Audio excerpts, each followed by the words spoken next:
चंदनपुर एक ऐसा गांव जहां सभी लोग प्रेम भाव से रहा करते थे। उस गांव के लोगों में मानो जैसे एक दूसरे के लिए प्यार हो।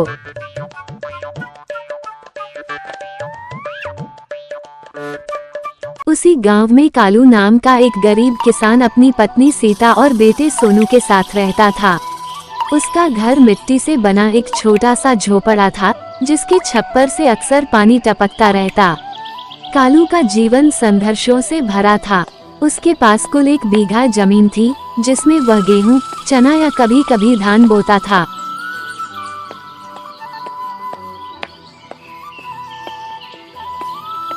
कालू मेहनती था, लेकिन किस्मत ने उसके साथ कभी मेहरबानी नहीं की। कभी सूखा पड़ता तो कभी ओलावृष्टि, पर इस बार बारिश के मौसम में उसने उम्मीद से धान बोया था। जून के महीने में पहली बारिश गिरी और पूरे गांव में हरियाली छा गई। खेतों में पौधों की कोंपलें फूटने लगी। कालू के चेहरे पर मुस्कान लौट आई। उसने सीता से कहा, इस बार भगवान ने साथ दिया है, लगता है इस साल कुछ अच्छा होगा। सीता भी उम्मीद से आसमान की ओर देखा और बोली, बस अब तू बीमार न पड़े, फसल हो जाए तो सोनू को अच्छे स्कूल में डाल देंगे। कालू के सपने छोटे थे लेकिन सच्चे थे। पेट भर खाना, बेटे की पढ़ाई और सीता के लिए एक पक्का घर। लेकिन उनको क्या पता था कि जो बारिश आई है वो इनका सब कुछ छीन कर ले जाएंगी। अगस्त की शुरुआत में मौसम बदला। आसमान में काले बादल घिर आए। गांव के बुजुर्गों ने कहा, ये बादल अच्छे नहीं लगते, भारी बरसात होगी। एक रात बिजली चमकी और तेज बारिश शुरू हुई।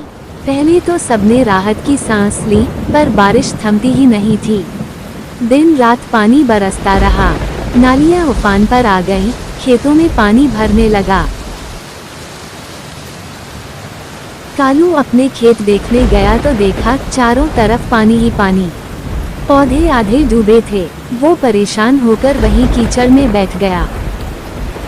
बारिश 5 दिन लगातार चलती रही।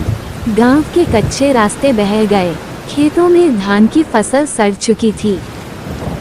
अब क्या करेंगे कालू? कुछ समझ नहीं आता। उधारी पहले से है, अब कौन देगा और कितना? खेत भी बर्बाद हो गया। गांव के साहूकार लखनलाल ने पहले ही कालू को बीज और खाद के लिए कर्ज दिया था। बारिश थमते ही वो आया और बोला,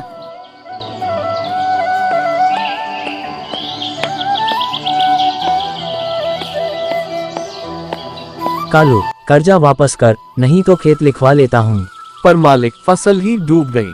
मुझे इससे मतलब नहीं, या तो पैसा दे या खेत।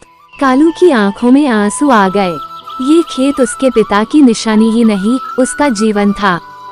कालू भारी कदमों से कीचड़ में फंसता हुआ अपने खेत की ओर चला गया। आसमान में अब भी बादल थे, लेकिन बरसात थम चुकी थी। खेत में पानी अब भी जमा था। धान की बर्बाद हो चुकी फसल तैर रही थी।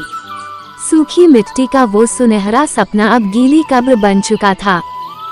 हे भगवान, अब और क्या बचा है मुझसे छीनने को? उसका दर्द उसके आंसुओं के साथ बह रहा था। लेकिन तभी अचानक आसमान से एक तेज प्रकाश फैला और बादलों के बीच से एक अद्भुत आकृति प्रकट हुई। उसकी आंखें चमक रही थीं। उसके कदम खेत की मिट्टी को छूते ही हरे अंकुर फूटने लगे। कालू घबरा गया। डरो मत कालू, मैं वर्षा देवता हूँ। तू मेहनती है कालू, पर इंसान की मेहनत भी जब प्रकृति के प्रकोप के आगे झुक जाए तब हमें आना पड़ता है। पर आपने ही तो सब छीना है, मेरा खेत, मेरा घर, मेरा सपना। मैंने नहीं छीना कालू, प्रकृति का संतुलन बिगड़ गया है। इंसानों की लापरवाहियों का असर तुम जैसे निर्दोषों पर पड़ता है। लेकिन तुम्हारी सच्चाई और मेहनत से मैं प्रसन्न हूँ। मैं तुम्हें एक अवसर देने आया हूँ। कैसा अवसर? देवता ने अपनी हथेली खोली। उसमें एक छोटा सा चमकता हुआ बीज था। वह बीज कालू को दे दिया। ये अभय धान है। बारिश, सूखा, ओलावृष्टि किसी से नहीं डरेगा। इसे बोओ, लेकिन ध्यान रहे इसमें स्वार्थ या लालच न हो, वरना ये भी नष्ट हो जाएगा। जहाँ सच्ची मेहनत होती है वहाँ मदद अपने आप आ जाती है। अब मैं चलता हूँ, पर याद रखना, तेरा कर्म ही तेरा भाग्य है। एक तेज प्रकाश के साथ देवता अंतर्धान हो गए। कालू अकेला खड़ा रह गया, लेकिन इस बार उसकी आंखों में डर नहीं, एक नई चमक थी। कालू वापस घर आया। सीता और सोनू को उसने सारी बात बताई।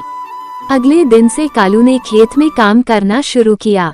गांव वाले हंसते थे, पागल हो गया है, खेत बर्बाद हो गया फिर भी जुटा है। लेकिन कालू को अब दूसरों की बातों से फर्क नहीं पड़ता था। बीज बोया गया, बिना किसी उर्वरक के, बिना किसी लोभ के, सिर्फ श्रम और आस्था के साथ। धीरे धीरे खेत में हरियाली लौटने लगी। वो अभय धान सचमुच जादुई निकला। आसपास के खेतों में जहां फसल सड़ रही थी, कालू के खेत में जीवन लौट आया।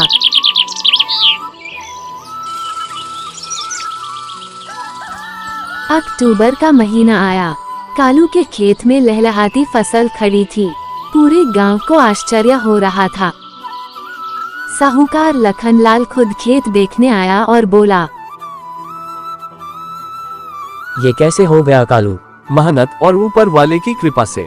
लखनलाल चुपचाप लौट गया। अब उसे एहसास हो गया था कि इस गरीब किसान में कुछ खास है। फसल कटने के बाद कालू ने साहूकार का कर्ज चुका दिया। बची हुई फसल को शहर के व्यापारी अच्छे दामों में खरीद गए। कालू ने उसी पैसे से झोपड़ी की जगह एक पक्का घर बनवाया। कालू ने अपने बेटे को शहर के स्कूल में दाखिला। अब उनके घर में किसी चीज की कमी नहीं थी। वे अपना जीवन बड़े अच्छे से बिताने लगे।